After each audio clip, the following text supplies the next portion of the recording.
ഒരുപാട് പത്രസമ്മേളനം നടത്തിയിട്ടുണ്ട്. ഈ പോലീസുകാർ കടിച്ചതിനെതിരെ പത്രസമ്മേളനം നടത്തുന്നത് ആദ്യമായിട്ടാണ്.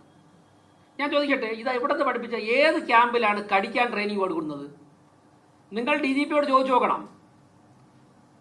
സമരം ചെയ്യുന്നവരെ കടിച്ചു തോൽപ്പിക്കണം എന്ന് പോലീസുകാർക്ക് ട്രെയിനിങ് കൊടുക്കുന്നത് ഏത് ക്യാമ്പിലാണ്? അങ്ങനെയാണെങ്കിൽ അറിയണമല്ലോ. അങ്ങനെ ട്രെയിനിങ് ഒരു ജനാധിപത്യ സംവിധാനത്തിൽ കൊടുക്കുകയാണെന്നുണ്ടെങ്കിൽ ഞങ്ങൾക്ക് അതിന് അനുവദിച്ചു കൊടുക്കാൻ പറ്റില്ല. ആ ട്രെയിനിങ്ങിനെതിരെ എന്ത് ചെയ്യുമെന്ന് ഞങ്ങൾക്കറിയാം. അതെ, നിങ്ങൾ കേട്ടിട്ടുണ്ടോ? ഇനി വേറൊരു കാര്യം ചെയ്യട്ടെ, ഞങ്ങളുടെ ഇപ്പോഴത്തെ പ്രധാനപ്പെട്ട ജോലിയുള്ളൊന്ന് ഷെൽട്ടർ പണിയൊക്കെ വേണം. ഞങ്ങൾ ചിലപ്പോൾ ഷെൽട്ടർ പണിയേണ്ടി വരും ഈ കടിക്കുന്നവർക്ക് വേണ്ടി. അതാണ് ഞങ്ങളുടെ പ്രധാനപ്പെട്ട ജോലിയുള്ളൊന്ന്. ഈ നടപടി ആരംഭിച്ചു കഴിഞ്ഞാൽ അങ്ങനെ കടി കൂടുകയാണെന്നുണ്ടെങ്കിൽ അത് അന്വേഷിക്കേണ്ടതായിട്ടുണ്ട്. അതിൻ്റെയൊക്കെ വിഷ്വൽസ് ഉണ്ട്. മാത്രമല്ല, പുരുഷ പോലീസുകാർ കടിച്ചു എന്നാണ് ഈ വിക്ടിംസ് പറയുന്നത്. അത് പരിശോധിക്കണം. അവരൊക്കെ തന്നെ ചികിത്സയിലാണ്. അത് പരിശോധിക്കേണ്ടതായിട്ടുണ്ട്. ഒരു പോലീസ് സംവിധാനം ഇത്രയും പ്രാകൃതമായ ഒരു അവസ്ഥയിലേക്ക് പോയാൽ അങ്ങനെ വിട്ടുകൊടുക്കാൻ പറ്റില്ല. ശക്തമായിട്ട് പ്രതിഷേധമുണ്ട്. തിരുവനന്തപുരം കോർപ്പറേഷനിലെ തെരഞ്ഞെടുക്കപ്പെട്ട കൗൺസിലർമാർക്ക് നേരെ പോലീസിന്റെ ഭാഗത്തുനിന്നുണ്ടായ ഈ പ്രവർത്തനത്തിൽ മേയർ എന്നുള്ള നിലയ്ക്ക് ശക്തമായ പ്രതിഷേധം രേഖപ്പെടുത്തുകയാണ്. വരാൻ പോകുന്ന ദിവസങ്ങളിൽ ഞങ്ങൾ നിയമ നടപടി സ്വീകരിക്കും. രാഷ്ട്രീയം ഭരണപരവുമായി ഏതൊക്കെ തരത്തിൽ ഇടപെടാൻ പറ്റുമോ ആ തരത്തിലൊക്കെ ഇടപെടും. അതുകൊണ്ട് ഇങ്ങനെയുള്ള ഭ്രാന്തമായിട്ടുള്ള ആവേശം കാണിക്കുന്ന പോലീസുകാരെ വെച്ചുകൊണ്ട് മുമ്പോട്ട് പോകാൻ പറ്റുകയില്ല. അതുപോലെ തന്നെ ഞാനിപ്പോൾ മുഖ്യമന്ത്രി പറഞ്ഞ പോലൊന്നും പറയുന്നില്ല, ചില ആക്ഷനുകളൊക്കെ കാണിച്ചിട്ടുണ്ട്. അപ്പോൾ സ്വാഭാവികമായിട്ടും അങ്ങനെയൊക്കെ കാണിക്കുന്നവർ ഓർത്താൽ നന്നായിരിക്കും. അങ്ങനെയൊക്കെ കാണിക്കാൻ പാടില്ല എന്ന്. അല്ലെങ്കിൽ പരിമിതികളുകൊണ്ട് വേറൊന്നും പറയുന്നില്ല.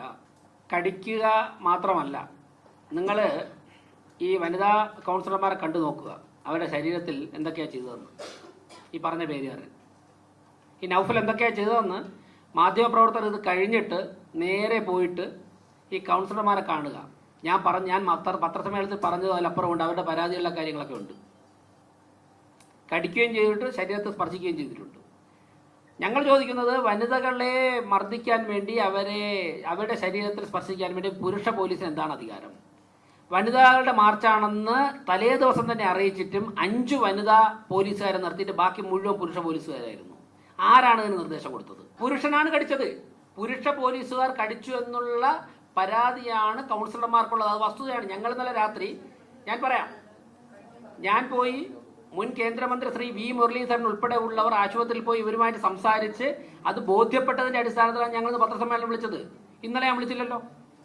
ഇന്നലെ രാത്രി 11-12 മണി വരെ മർദ്ദനമേറ്റ ഓരോ കൗൺസിലർമാരെയും മേയർ എന്നുള്ള നിലയ്ക്ക് ഞങ്ങൾ പോയി കണ്ട് ഓരോരുത്തരോടും ചോദിച്ച് സംസാരിച്ച് വിവരങ്ങൾ ശേഖരിച്ചതിന്റെ അടിസ്ഥാനത്തിലാണ്. പുരുഷ പോലീസുകാർ കടിച്ചിട്ടുണ്ട്. ഈ നൗഫൽ ശാരീരികമായി ഉപദ്രവിച്ചിട്ടുണ്ട്. വനിതാ പ്രവർത്തകർ മാർച്ച് നടത്തുന്നത് നൗഫലിന് എന്താണ് കാര്യം? ഈ രാജേഷിന് എന്താണ് കാര്യം?